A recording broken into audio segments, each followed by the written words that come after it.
ในวันที่ 18 มีนาคม 2026 พลโทวันทอง กองมณี คณะเลขาธิการศูนย์กลางพรรค รัฐมนตรีกระทรวงป้องกันความสงบ พร้อมด้วยคณะพรรค คณะนำกระทรวงป้องกันความสงบ ได้ลงเคลื่อนไหวเยี่ยมยามและพบปะโอลุมพนักงานเพศหมอ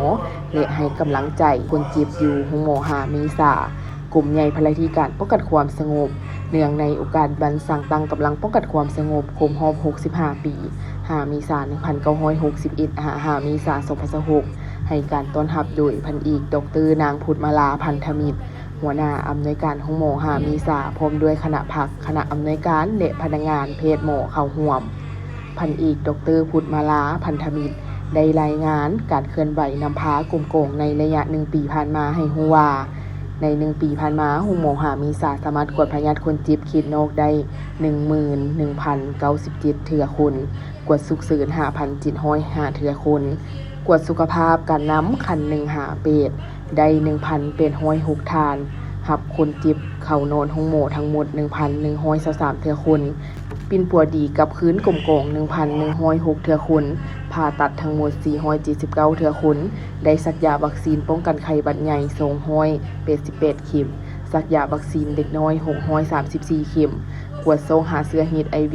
599 เทื่อคน กวดสารเสพติด 137 เทื่อคน บริการสมาชิกประกันสังคม 117,382 เทื่อคน จ่ายยาทั้งหมด 29,982 บิล เอาใจใส่ปรับปรุงบริการเวียกงานหาดี1พอใจตามทิศสีน้ำของกระทรวงสาธารณสุข นอกจากนั้นยังได้เข้าร่วมรับใช้กองประชุมสำคัญต่างๆของกระทรวงและศูนย์กลางอีกด้วย โอกาสดังกล่าวพลโทวันทอง กองมณี ได้มีคำเห็นโอลุมโดยทานกล่าวว่า ให้คณะอำนวยการโรงหมอบรรดาเพศหมอพร้อมด้วยนายและพลตำรวจต้องได้สุมใส่ปรับปรุงก่อสร้างกำลังทุกๆด้านให้มีคุณภาพและดินสัตว์ตั้งหน้าคุณครัวทางด้านเทคนิควิทยาศาสตร์การแพทย์วิชาการวิชาเฉพาะที่เกี่ยวข้องให้พนักงานวิชาการปิดประจำเพื่อยกสูงคุณภาพของการปิ่นปัวให้เทียบกับสากล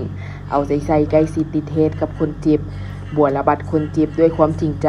สร้างความเชื่อมั่นให้คนเจ็บอธิบายให้คนเจ็บและพี่น้องให้เข้าใจปัญหาต่างๆด้านการยาต้องถูกกำหนดถูกวิธีถูกเลือกฟินสมทบเน้นระหว่างการปิ่นปัวยาหลวงและยาพื้นเมืองจากนั้นท่านรัฐมนตรีกระทรวงป้องกันความสงบพร้อมคณะได้พบปะและเยี่ยมยามพนักงานคนเจ็บที่เข้ามาปิ่นปัวอยู่ภายในโรงหมอ5 เมษายน พร้อมทั้งนำกระตาของขวัญมอบให้พนักงานและคนเจ็บเพื่อเป็นขวัญกำลังใจ